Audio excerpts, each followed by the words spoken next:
A ISO é a Organização Internacional para a Padronização, ou uma sigla em inglês, International Organization for Standardization. Então, ela é uma entidade não governamental, sediada em Genebra, na Suíça, né? Fundada em 23 de fevereiro de 1947. Então, a ISO é o Fórum Internacional de Normalização, né? Ou seja, é o fórum que padroniza, né? Que normaliza, então, uma série de procedimentos, áreas para as organizações. É a entidade harmonizadora das diversas agências nacionais. A ISO, como é a organização internacional, ela possui vários países membros, que nós vamos ver a seguir. E cada país membro, então, possui uma agência, e a ISO, então, funciona como esta entidade, então, né, que faz essa harmonização entre todas as agências dos seus países membros. ISO significa igualdade em grego, então é mais uma curiosidade, como nós vimos ali, a sigla em inglês para ISO, ela para padronizar inclusive o nome, né, da entidade, já que a sigla em inglês seria IOS e não ISO, né? Nas diversas traduções e dos países membros, e também para poder tornar padronizada a sigla e conhecida, né, em todo o mundo como um símbolo de igualdade ou de padronização, se usou então o termo em inglês, em grego, né, já que o inglês não tem essa mesma sigla.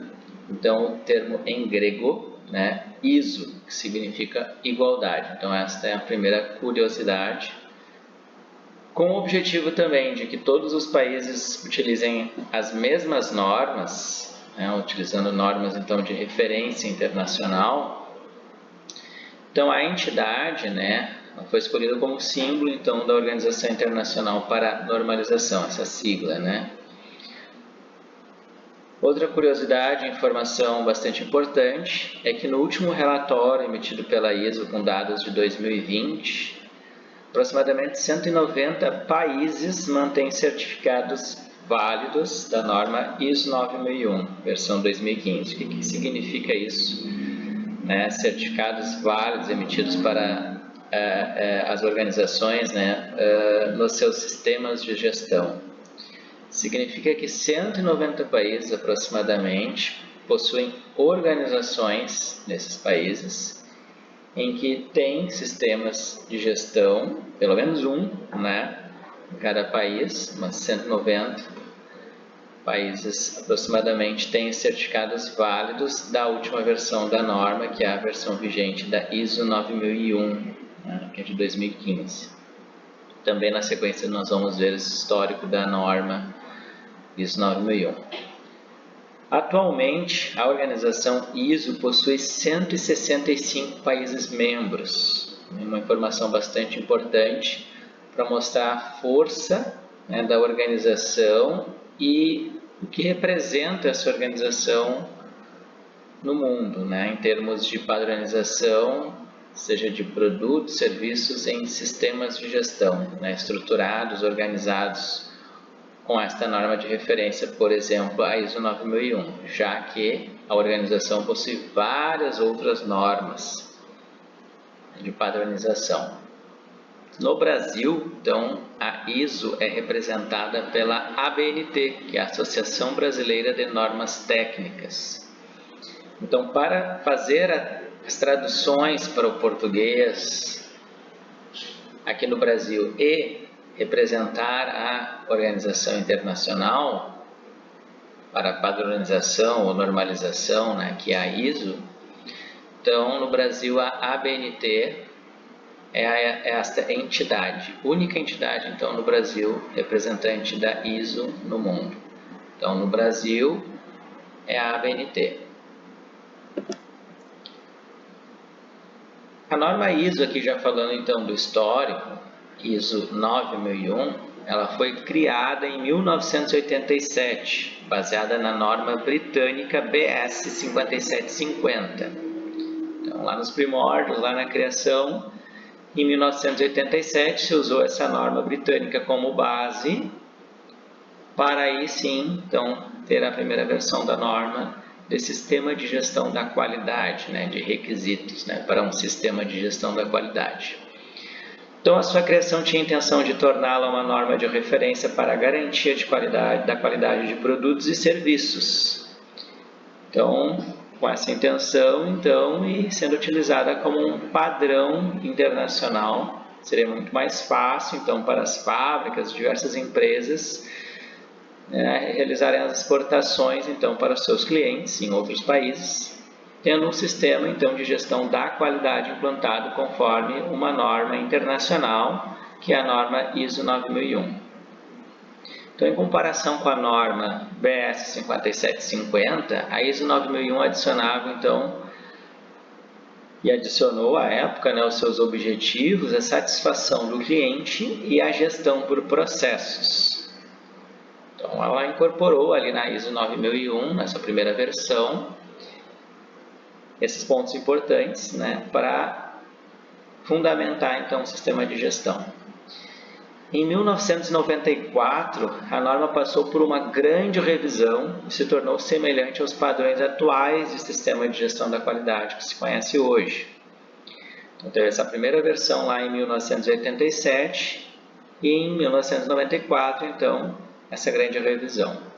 A sua principal melhoria diz respeito às ações preventivas, que antes, então, não eram aplicadas como um requisito, além de conceitos, então, atuais, traduzidos, então, nos requisitos da norma ISO 9001.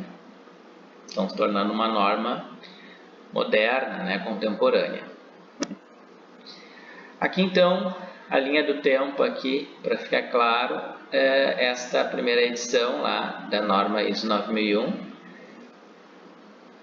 lá em 1987, e aí trazendo, então, a sua primeira revisão em 94, a sua segunda revisão no ano de 2000, a terceira revisão 8 anos depois, então lá com o processo, né, que aconteceu depois lá em 2008 para se emitir a terceira revisão. Em 2015, 7 anos depois, a quarta revisão. E o que aconteceu agora, né, já que este ciclo de aproximadamente 6, 7 anos entre uma versão e outra até uma aprovação de revisão. Na última versão de 2015, que é a vigente, não foi diferente. 5 anos depois, no ano de 2020, o Comitê Internacional da ISO, que estuda e congrega todos esses países membros, então, estudou a versão ISO 9001 2015 e avaliou, então, que ela se continuava atual, se mantinha atual, então, se decidiu manter a versão de 2015. Então, esta é a versão válida e vigente ainda da ISO 9001. Aqui mostrando a estrutura da norma, então, a nomenclatura completa de uma norma ISO, aqui trazendo no exemplo a ISO 9001, assim funcionaria para as outras, a mesma estrutura para outras normas ISO, né? Então, iniciando por ABNT, no Brasil, que é a agência nacional, então, que tem a autorização para fazer as traduções, e adicionando também a sigla NBR de norma brasileira, antes de iniciar, então, a identificação da norma internacional em si, que é a sigla ISO. Então, todas as normas da organização ISO vão ter a sua identificação, seguido pelo número da norma. Então, o número da norma vem depois. 2 pontos, o ano de revisão da norma.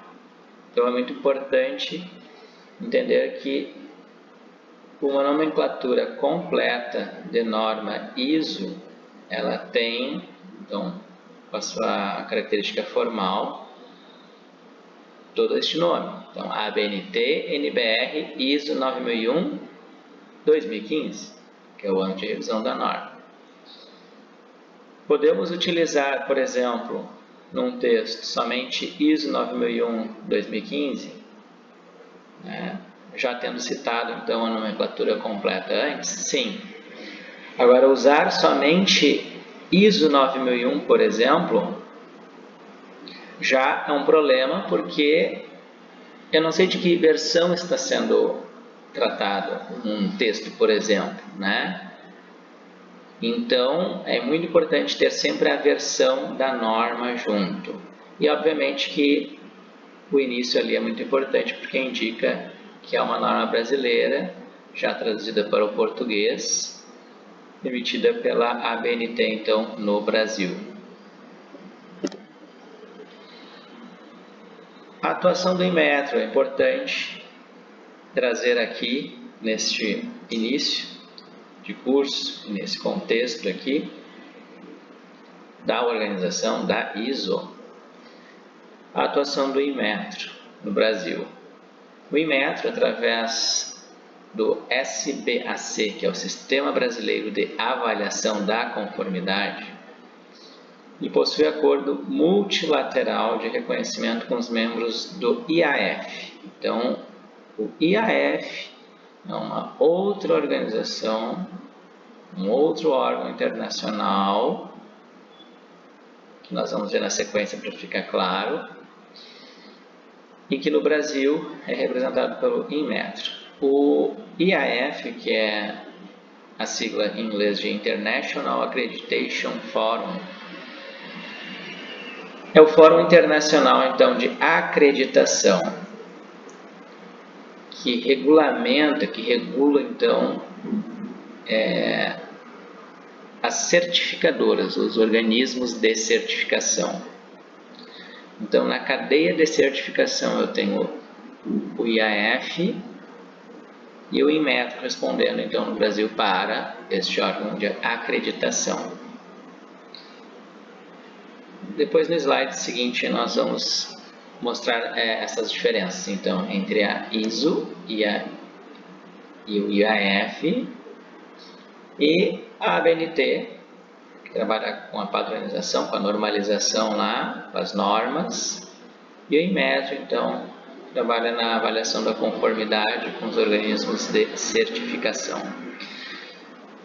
Seguindo aqui neste slide, os certificados emitidos com o selo do Inmetro, então, possuem reconhecimento internacional, podendo as empresas com sistema de gestão certificado exportarem os seus produtos para todos os países membros do IAF, devido a esta cadeia, então, de acreditação internacional. Então, é muito importante entender que a ISO e a ABNT disponibilizam normas de referência internacional para a padronização de produtos e serviços, e o IAF no mundo e o Inmetro aqui no Brasil, então, eles realizam as auditorias nos organismos de certificação, que por sua vez realizam auditorias de terceira parte, nós vamos explicar lá nas empresas clientes, né, que são as empresas candidatas a ter um sistema de gestão certificado, e quando certifica,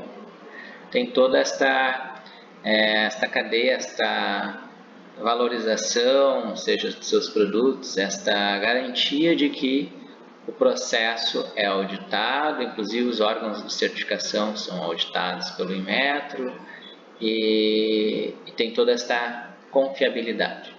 O Inmetro faz auditorias nos organismos de certificação, como eu expliquei, para dar esta credibilidade nos processos de certificação. No mínimo, então, são realizadas 2 auditorias anuais de avaliação da conformidade, com base nos requisitos da norma ISO 17021.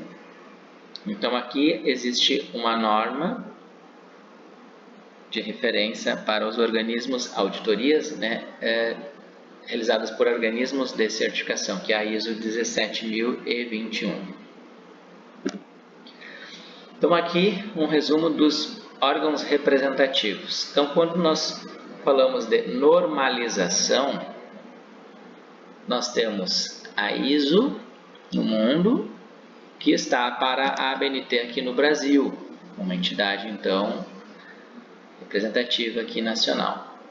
E quando nós falamos de acreditação, nós temos o IAF, que é o Fórum Internacional de Acreditação, então independente da ISO. Então, a ISO é uma organização e a IAF é outra organização, que no Brasil está aqui para o Inmetro, ou seja, o órgão que representa este organismo de acreditação, que no Brasil é o Inmetro.